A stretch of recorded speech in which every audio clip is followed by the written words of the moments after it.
Okay, so we a couple things I wanted to mention first. So one thing is your homework is it was supposed to be due tomorrow. That is like Thursday at midnight, but I think I'll make it due on Friday instead, so that I can have office hours on Friday in case you had questions about anything, not just the homework, but I'll have office hours like Friday afternoon, so I'll post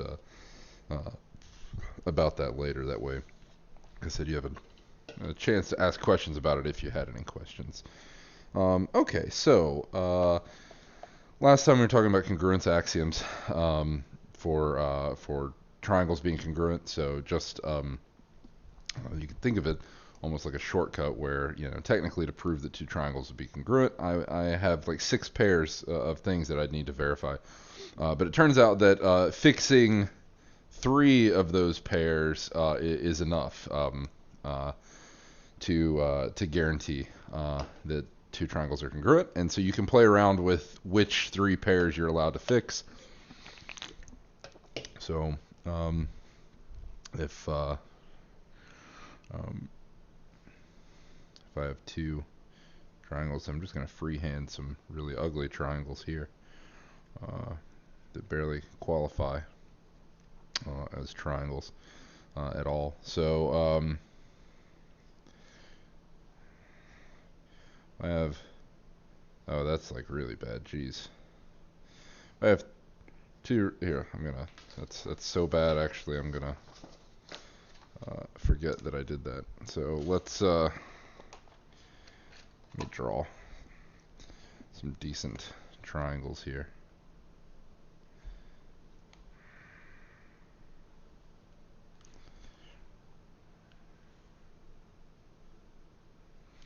Okay, so there's one, and then another.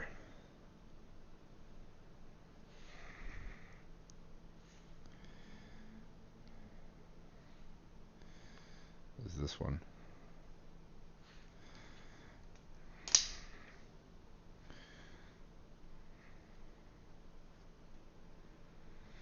Okay, so here's 2 triangles. We have the triangle congruence properties side angle side is a triangle congruence property. Angle side angle is a triangle congruence property. And side side side is a triangle congruence property. So these are three triangle congruence properties. The only one that we assumed as an axiom technically was side angle side, because from that you can actually show angle side angle and side side side. But just for convenience, you could assume all three of these if you like. If you're not worried about absolutely making your system of axioms like as small as possible, you'd assume all three of these. The others don't work. So side angle does not work. Your next homework, I'll ask you for a specific example of this, of why side angle doesn't work. Another example that doesn't work that you're familiar with is angle. Definitely doesn't work here. So before I go any further here, side angle side says that two triangles are congruent. I don't have to know every single thing about them is congruent to deduce that. Then they'd just be congruent by definition. It's that two corresponding sides and the included angles are congruent. So, for instance, in these triangles, you might remember this kind of thing from high school geometry. So if I said that those two sides were congruent, one way of keeping track of that in a diagram is having a little mark here saying that those two sides are congruent. And then these two corresponding sides being congruent, I would have a different mark here. So maybe I would put two marks there. And then the included angle being congruent, well, maybe I would have one angle mark here. Okay, now, of course, so this would be side angle side. So two corresponding sides and the included angle is congruent. Angle side angle is also a congruence property. So that is two angles and an included side instead of two sides and an included angle. Side side side is just all the corresponding sides are congruent. So then once you have, so this is side angle side. Once side angle side is what you have, of course, the two triangles are congruent. That's the point of the property. Same thing with these two. So then all of these corresponding pairs are congruent. And so maybe in your diagram, you have something like this. You don't have to do it this way. In fact, in the textbook, I don't think he really does this, but when you're working through these problems, if you have a hard time distinguishing which pairs of what things that show up in some diagram are actually paired up and are congruent, this is one practical way of doing that. Okay, but yeah, side angle doesn't work. Angle doesn't work because, well, this doesn't tell you that two triangles are congruent. In fact, you can probably off the top of your head already think of what thing angle does guarantee, which is that the two triangles are similar. All right, so angle is something that tells you the two triangles are similar, but you can absolutely come up with two triangles that are similar and not congruent, right? Literally pick any triangles. So two equilateral triangles that don't have the same side lengths, right? There you go. That's one example of two triangles that have equal corresponding angles but are not definitely not congruent. Okay, so we had immediately used this fact, side angle side, to show this isosceles triangle theorem that is, if you have an isosceles triangle, the angles opposite the equal sides are actually congruent. They're actually equal to each other. Okay, but there's another theorem, which is, call it the parallelogram side theorem.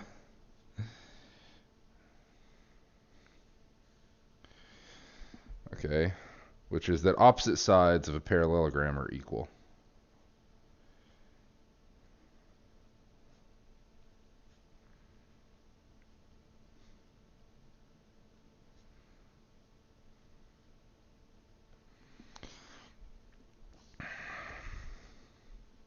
So opposite sides of a parallelogram are equal. So first of all, what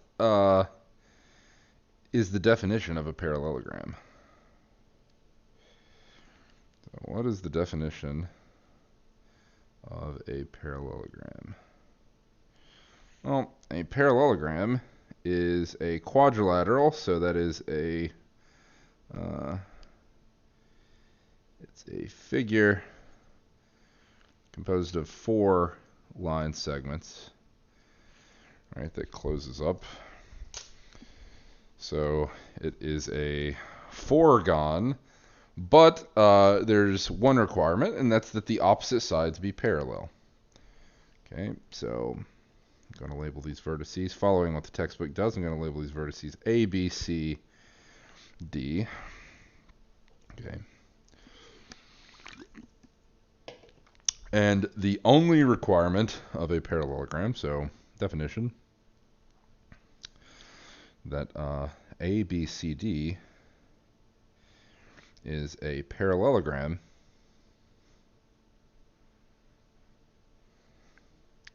if its opposite sides are parallel.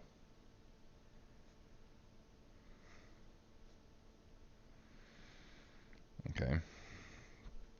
Okay, so in this picture, AD is parallel to BC, and AB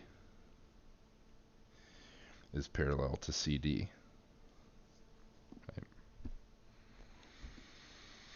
Okay. So then the reason why there's anything to prove here at all is because I didn't, in this definition for parallelogram, I didn't mention anything about the lengths of sides. Right. So the only thing I said was that opposite sides are parallel. Didn't say anything about their lengths. But it turns out that if you have a parallelogram, the opposite sides have to be equal. Okay, they have to actually be the same length. Okay. So why is this? Well, it turns out that the reason why this is the case is these triangle congruence properties. So to prove that this is the case only takes a single diagram. Okay, so how do I do this? How do I prove this thing? Well, I can draw a diagonal for this parallelogram. Okay, so I can draw in that line segment. And if I've drawn in that line segment, well, how does this help me? So I have pairs of parallel sides. AD is parallel to BC. Okay, so what does that tell me? So if AD and BC are parallel, then of course I have an angle here, alpha, that is formed by AD and this diagonal that I've drawn in. And considering the parallel line configuration, that is, I can think of extending the line segment AD to be this line here, indicated by my finger.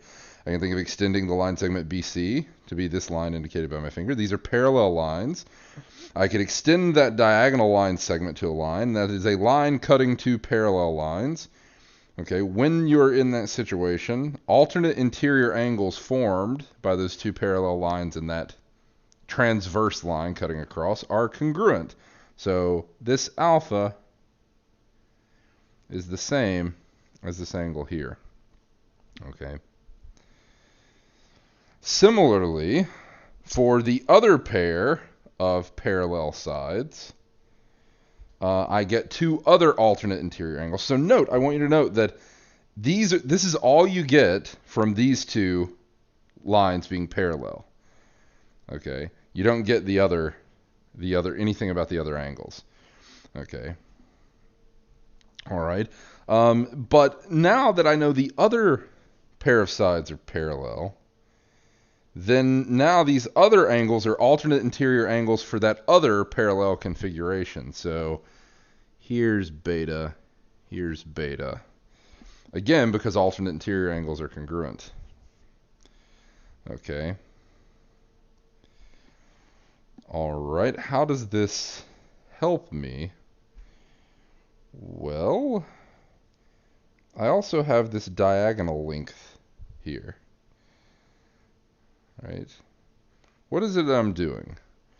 So the first thing I noted is an important thing, which is that any n-gon can be split into some number of triangles. Okay, so in fact, in the very first section of this chapter, or maybe it was the last section of chapter 1, one of the exercises is to show that an n-gon can be split into n-2 triangles. So a triangle's a 3-gon. A triangle is a single triangle. A quadrilateral or a 4-gon can be split into 2 triangles. A 5-gon can be split into 3 triangles, and so on. Okay. If you play around with various types of 5, 6, 7-gons, they don't have to be regular. They don't have to be convex. They can look however you want them to look. This is still true. So if you toy around with this, you can split these into triangles. Okay, and so triangles are the building blocks of the polygons. I've split this into 2 triangles, but what I want to do with this is use the triangle congruence property. So I get 2 triangles. The 2 triangles I get have the same. One of their sides is the same thing. It's just AC. So AC is equal to itself, right? So in my proof, I note that the length of AC is equal to the length of CA, if you like. Those are the same. It's the same side.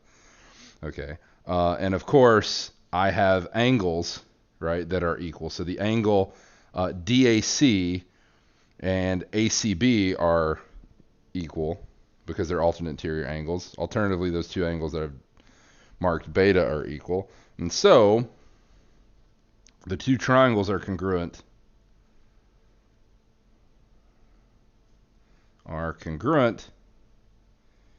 by angle, side, angle, right? Angle, included side, angle, corresponding angle, and included side. Okay, so the 2 triangles are congruent by ASA. But if the 2 triangles are congruent, then that means the corresponding sides are congruent, right? So that here's the side BA. And in this congruence relation, what is the side that is the corresponding side to BA? It'd be the side that has, so it is, I have side with 1 mark on it, and then this other side, whatever it is, has beta between it. So this is the corresponding side, right? Okay, so AB and CD are congruent, or equal. And then lastly, this side and its opposite side are equal. Okay, so since they're congruent, all these things match up. In fact, these other corner angles, of course, match up too. So if this is gamma, then this is gamma. So because these 2 triangles are congruent, absolutely everything about this matches up. So what does this mean? So then AD is equal to, so length of AD is equal to length of BC. And length of, or I should say, I don't know why I put this here. This is line segment. So here's length of AB is equal to length of CD. Okay.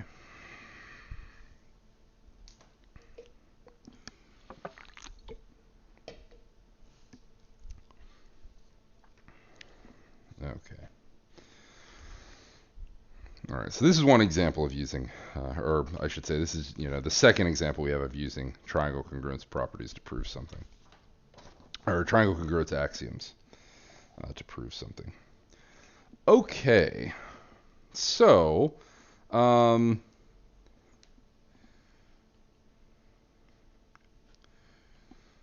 what about area? So area and equality of areas.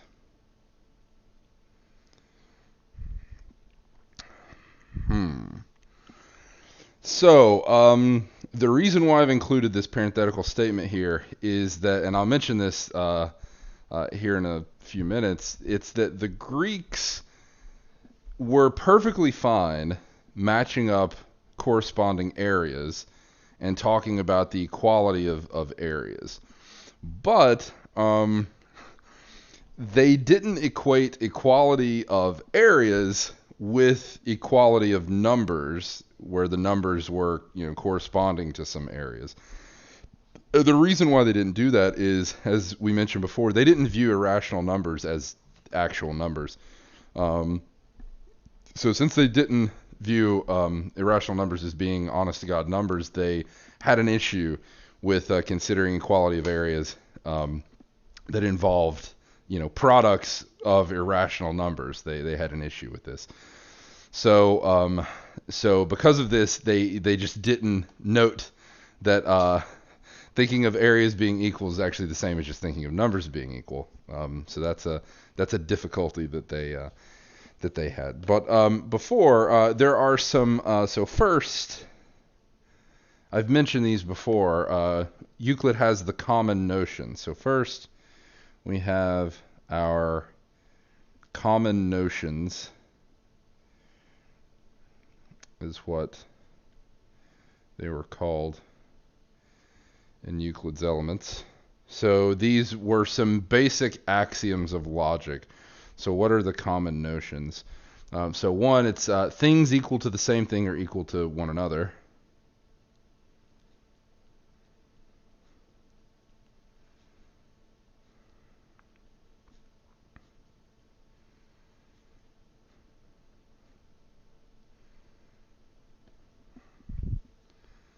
Okay. Two, if equals are added to equals,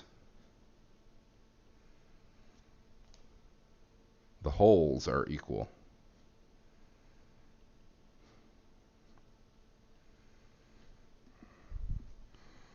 Okay. So the third one, if equals are subtracted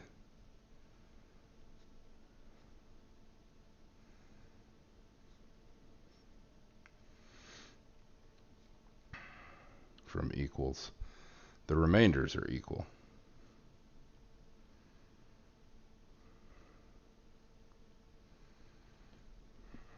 Okay.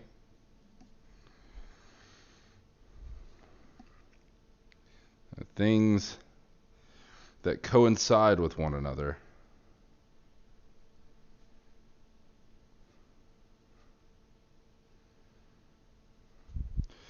are equal to one another.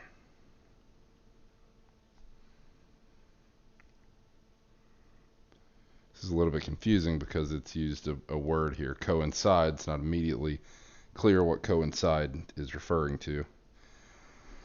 And then the fifth, the whole is greater than the part.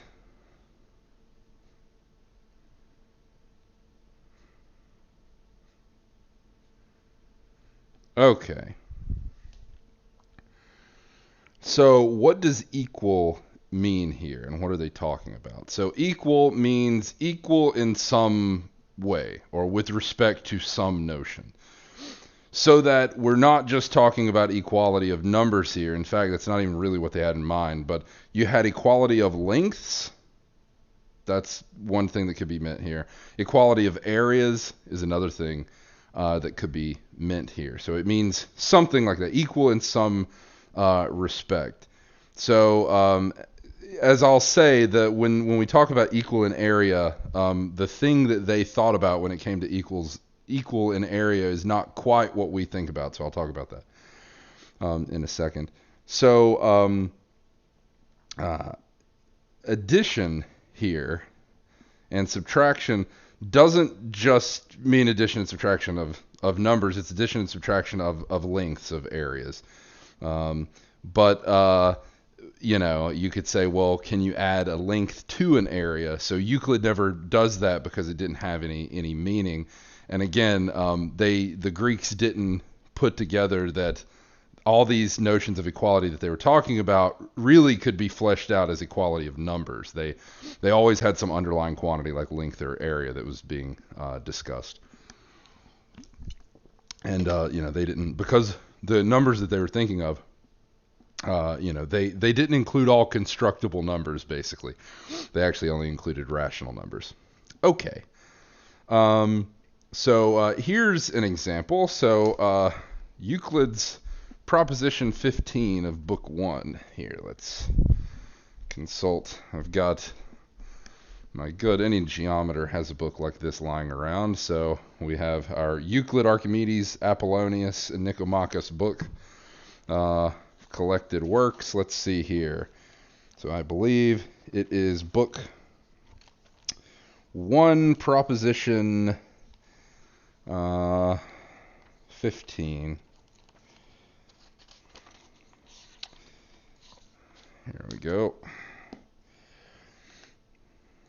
So, proposition 15. If two straight lines cut one another, they make vertical angles equal to one another. So there are what are called vertical angles at E that are angles across from one another. They make these angles that are equal. Okay. In fact, this is exactly how Euclid manages to use these simple algebraic notions to prove this fact. So I'll draw another diagram of this in a second. So let's quickly just list what it is that's going on here. Things equal to the same thing are equal to each other. So this is, let's translate this. So here, this is A is equal to B, and C is equal to B, implies A is equal to C. You're familiar with that. Right, so this is the transitive property. So you're familiar with this. So that is the translation of number 1. If equals are added to equals, the wholes are equal.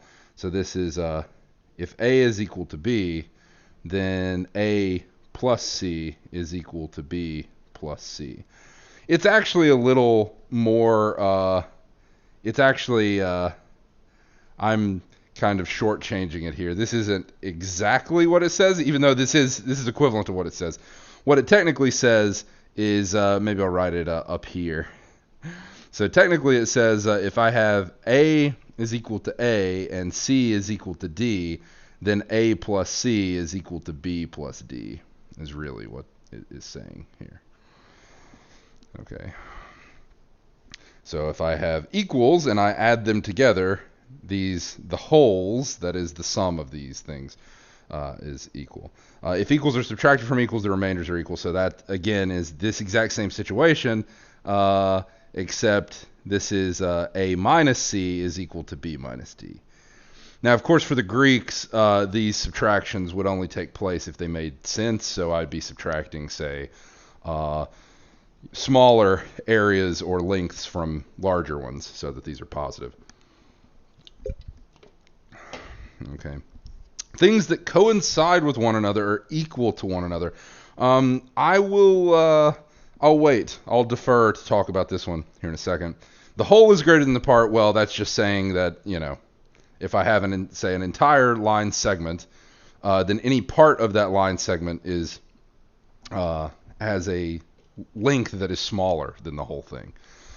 Okay, so again, you can see why these common notions that Euclid enumerates are like the obvious things, that they're so obvious that you can't prove them because there's just nothing to work with, basically. Okay, and so that's why he takes them as axioms here. So quick use of this. So fact, vertical angles are equal. So vertical angles.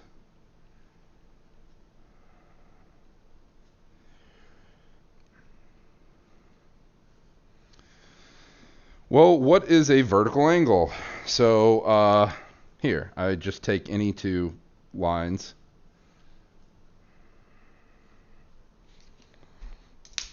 Okay, so I have any two lines here. Now I'm going to label this angle formed by the lines alpha, and the one that lies on the straight line with alpha is called beta. Okay. All right. So, what about these other two angles? Right. Well, the way that I see this is that I know that beta and this angle also lie on a straight line, right? So if I call this angle question mark, right, I know that question mark plus beta is equal to pi.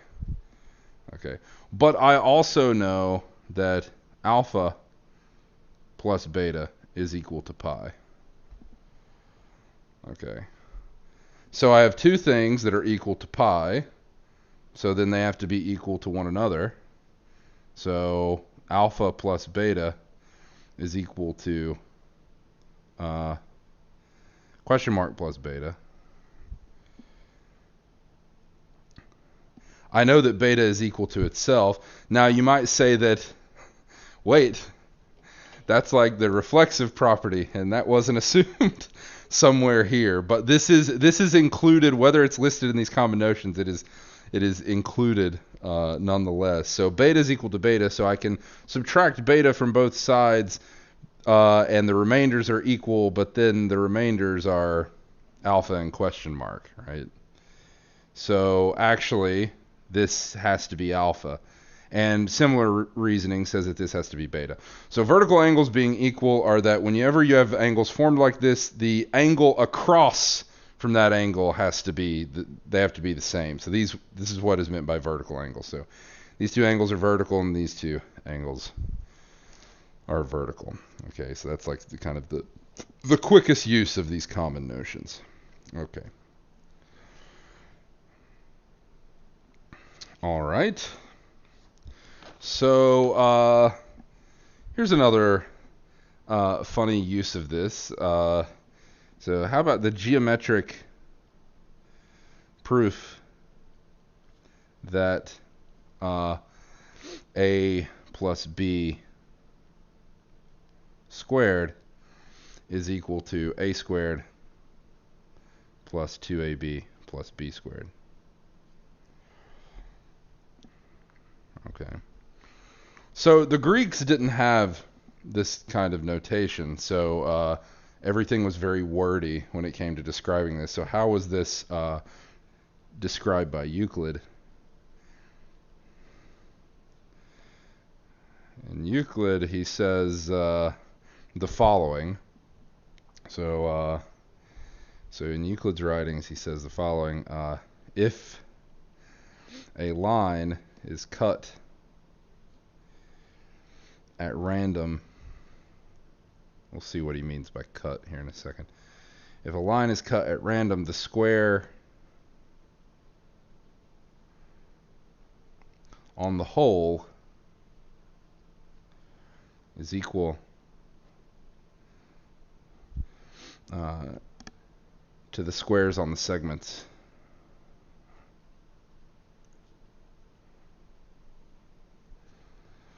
And twice the rectangle contained by the segments.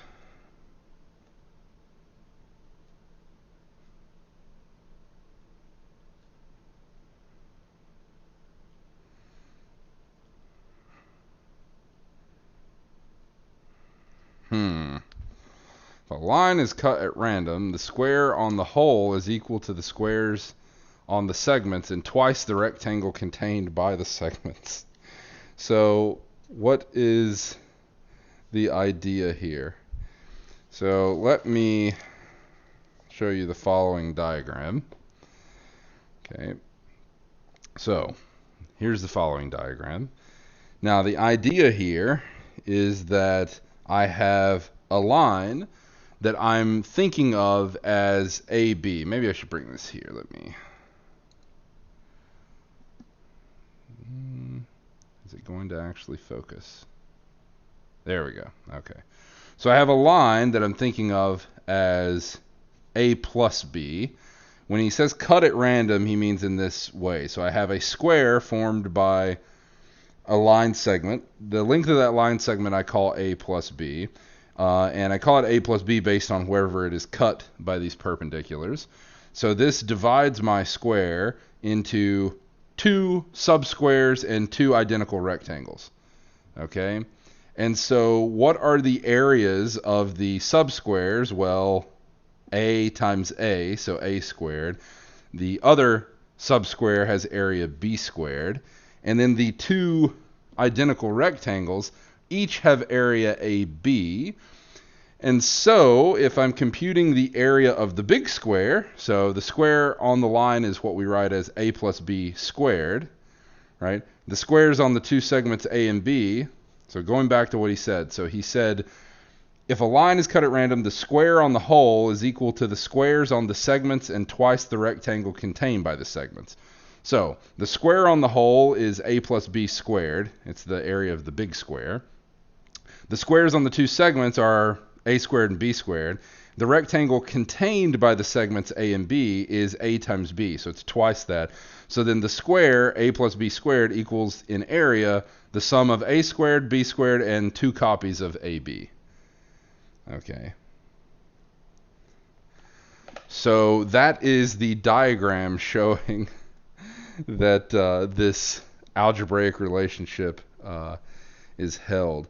Now, could I also do a similar thing for cubes? So, for instance, could I do this? Right? Could I do this without Pascal's triangle, basically? Like, how do I do something like this? So how was this known? I could do this picture with cubes.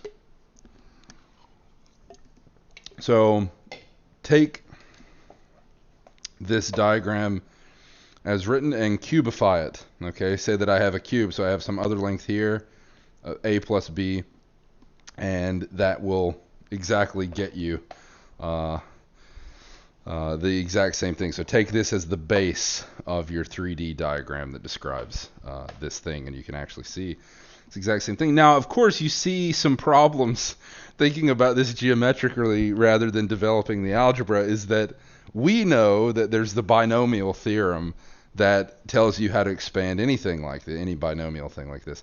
So, that clearly is a lot nicer than having to think about a geometric picture in every case, because the second you get to this, well, suddenly you can't talk about anything anymore, because now that would require four-dimensional geometry, and now I can no longer draw pictures, right? So everything that is going on, I would maybe have to talk about cross sections here, and it would just be really, really annoying once you get to dimension 4. And so for that reason, right, we would much rather just develop the algebra itself. So, okay, anyway, so that's the thing. Anyway, so as I was saying earlier, so it should be emphasized that in Greek math, the only interpretation of a times b, that is the product of line segments a and b, is that rectangle that I showed in this diagram. So this rectangle is the only interpretation the ancient Greeks had of a times b. In fact, we had the notion of multiplying, so we developed this notion of multiplying two line segments in the way we did in chapter 1, but that wasn't a Greek notion. That was actually, that came much later. That came in the 1600s, or maybe 1500s. I think Descartes is the first that did it that way. And so this rectangle that we got here could be shown to be equal to certain other regions, but only by cutting the regions into identical pieces by straight lines. So as I was saying, the Greeks didn't realize that this equality of regions was the same as the equality of numbers. So they didn't associate the numbers to the areas, and this was mostly because they didn't regard irrational lengths as numbers. And so that was another thing. And then to them, a product of two lengths should be an area, not another length. So that was another issue that they had. Okay, so I didn't really address the notion of what it meant to coincide yet. That showed up in one of those common notions. What it meant for two things that coincide to be equal. So one thing here that we talk about when it comes to things coinciding has to do with area and some motions. Okay, so it's always tricky when you want to introduce the idea of some kind of motion into geometry. So the first, maybe I should write this topic first. I should say, I want to talk about the areas of parallelograms and triangles.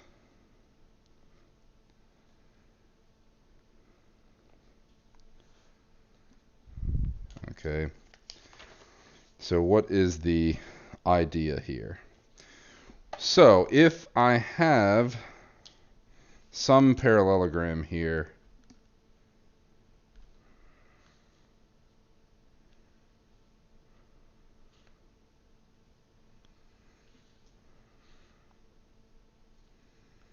that's not quite parallel. There, that's close enough. So if I have some parallelogram here, call it A, B, C, D.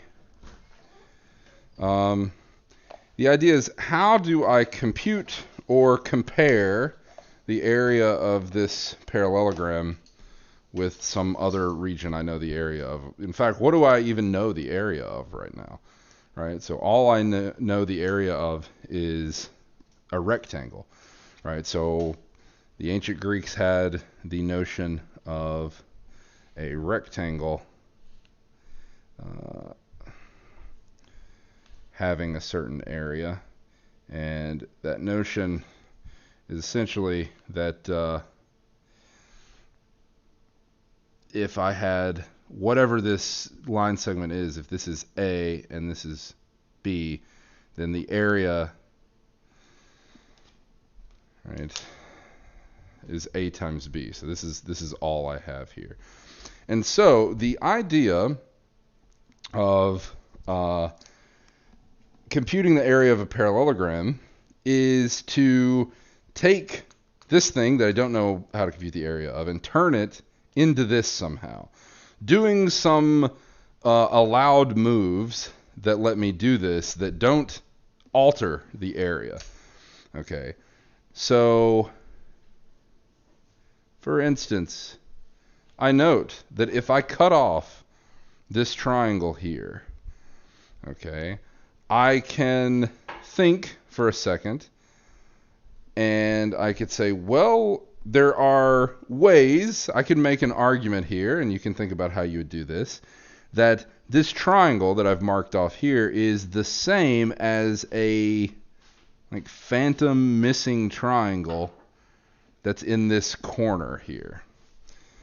Okay, that is, it has this same height, okay, that this triangle has, and it fits exactly perfectly here, so that if I shift this around, meaning I take this parallelogram and I cut it down that line and I move and paste it on the end here, what do I get? So I take this thing, I move it over here, and what I would get in that case would be a rectangle. I would get a rectangle where I have pasted that triangle onto the end here. It's a really bad drawing. So that this is A, B, C, D. Or actually, this isn't C. This is whatever this thing is. So this is not C. C is over here. We'll call this C prime. So here's C prime here, right? So I get this rectangle, which I should be able to figure out what the area of this thing is. It's whatever this thing, I'll call that A, and whatever this length is, I'll call that H. Okay, and so the area of this rectangle should be A times H, right? The base times the height here. Okay, so to see a better picture of this, what is the idea?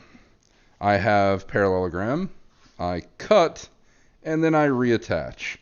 Okay, so I cut and reattach. Now, why would I ever be allowed to do this? Here's where the notion of coinciding and the previous common notion comes in. The idea is that the operation I'm doing is not affecting the area. Okay, so the operation I'm doing is not affecting the area. Now, what does that mean? I have some region, some area in the plane. If I cut it into pieces And then I take those pieces and I move them around. And when I say move in this course, unless otherwise specified, I mean I can translate them, I can rotate them, I can reflect them, I can do combinations of those things, but I can't do anything else, okay? So no stretching, no ripping, nothing like that, okay? So I take some region, I cut it into pieces, I take those pieces and I move them around in that way to reassemble it into another region. Have I altered the area? The answer is no. And so if those two areas coincide, that is, I take two areas and I can, so now we're going in the reverse, right? So I start with a rectangle. It has some area I can compute. Then I go backwards. So I take this rectangular area and I cut it, move this around to be this parallelogram. Now, this figure coincides with the parallelogram that I started with. Okay, and so this area I computed of the rectangle is the area of the parallelogram because these can be shown to coincide. Okay, that is, I can move them around so that they line up. Now, area is unaffected by that. But you might have noticed, or you might have just thought, first thing, what isn't unaffected by this operation of cutting and moving around? Well, perimeter, right? Length. Right? If you're just allowed to cut and disassemble in any way you want to, the lengths are not going to be preserved because the act of cutting is introducing lengths that weren't there before, right? So the act of cutting is introducing lengths that weren't there before, and it's just not the same. Okay, these are not, it's not going to be preserved, and that's why we're talking about equalities of areas here and not lengths. Okay. So you might, next natural question you have is, can I do this for every parallelogram? The answer is yes. So here's an example. So if the parallelogram is more extreme, if the parallelogram is shifted in this way so that it is sheared more extremely than a typical parallelogram, maybe you have to cut it into more pieces to see how this works. So here's an example. I have a parallelogram. In order to fit it into some rectangle, I actually have to cut it into 3 pieces. Right? Notice the pieces I'm cutting it into are not necessarily triangles here if I want to do this efficiently, although I could cut it into some number of triangles as well. So I cut it into 3 pieces. I reassemble those pieces into rectangle. In fact, I can always do this. Okay. In fact, I can do this really efficiently if I also consider subtracting of triangles. So here's an example of a parallelogram that is skewed extremely, right? This is sheared very, very strongly. Okay, so it's very, very strongly, but I can actually fit it into rectangle in this way if I think of, instead of just adding triangles, I can subtract missing triangles as well to add a triangle, say QRT, and then subtract this area, this triangle here, to make sure that basically what I'm left with, I haven't added too much. Okay, so I've actually added the exact same amount. And so doing this means that because I can always fit a parallelogram into rectangle, means that the area of a parallelogram is base times height. Okay. Now, the key thing to remember here is the base. Where's the height? The height is not the slant height. Right? The height is not the slant height because you see when you pack this into a rectangle, the slant height goes away. It's actually not an edge anymore. So the height is this quantity, which if you're just given a drawn parallelogram, you might not have that quantity readily available. This may be something you have to find. Okay. All right. And so you see that this area of parallelogram, is base times height tells you exactly that a rectangle is just a special case of a parallelogram. Right? It's a special case of a parallelogram where the base and the height are both side lengths. Okay, for the rectangle. Okay. Well, this is nice. And the reason this is nice is the second that we have, the second that we know this, I know how to compute the area of a triangle. Right? So how do I find the area of a triangle?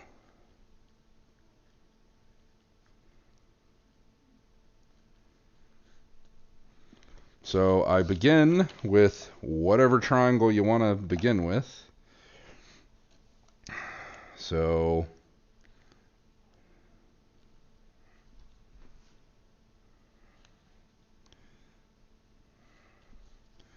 maybe the triangle I begin with looks like this. I'm going to call this ABC.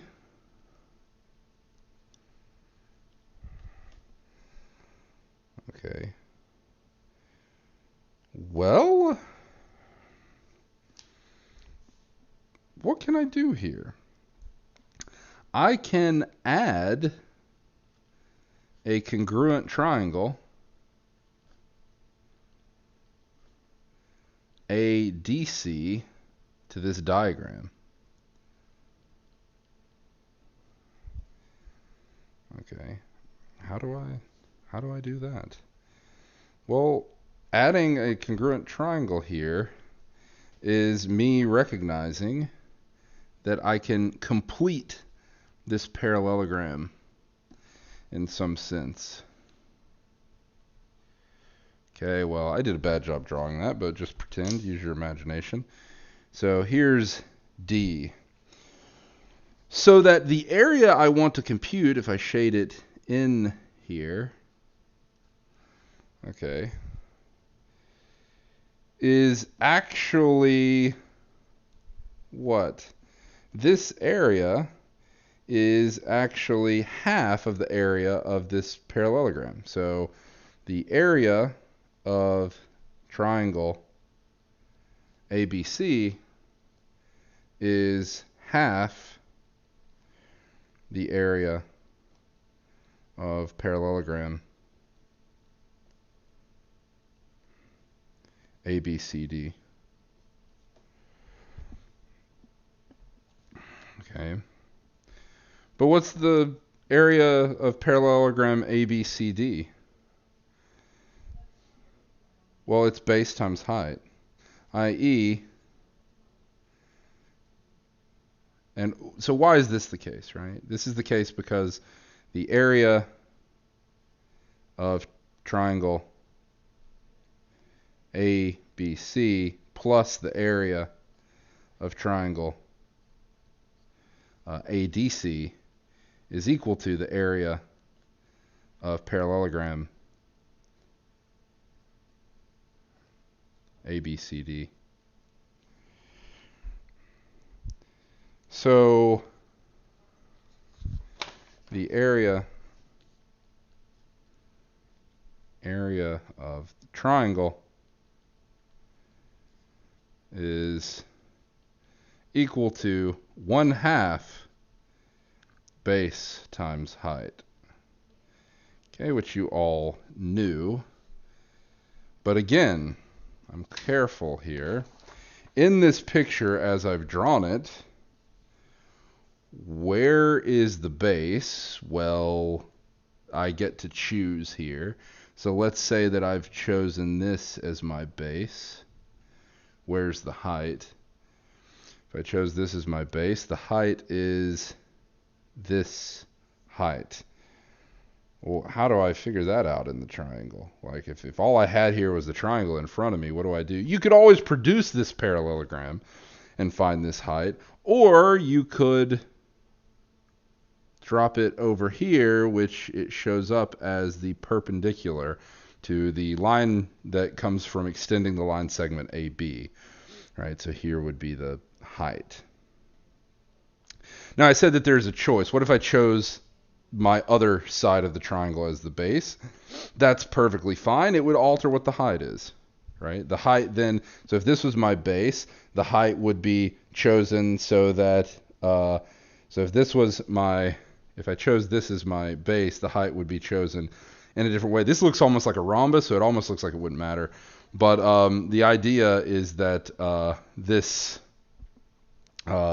my choice of base here is going to affect, my choice of height, but the product is going to be the same.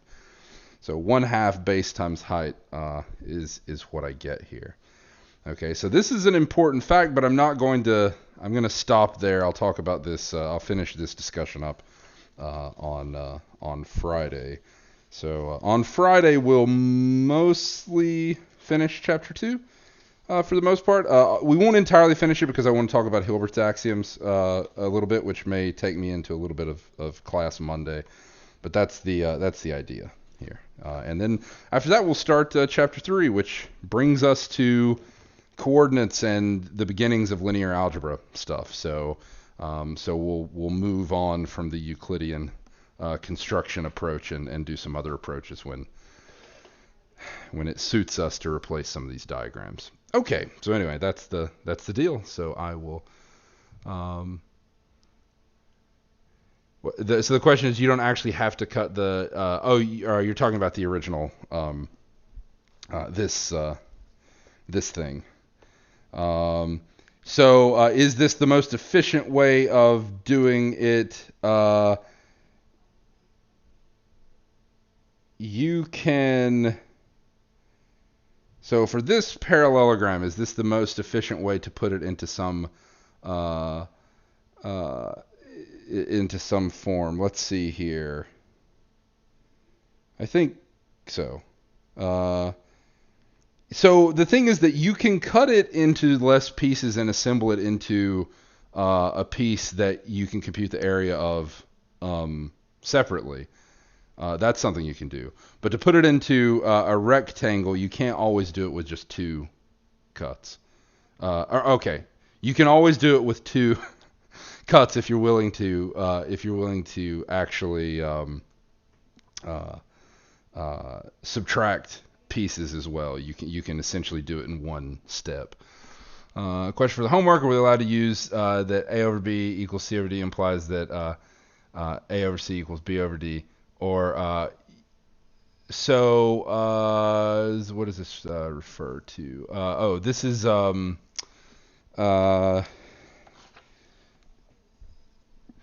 so you can do that as we actually did that in one of the things that we did in class. So you can you should be able to say something about why that is. You don't necessarily have to come up with like a picture showing that, but you should be able to say something about why that is. Okay, so like I said, I'll have office hours on Friday, and you can ask me any questions you want about the homework or about the material in general. But anyway, I'll stop here because I have to teach in like 4 minutes. But anyway, I'll see you all on Friday.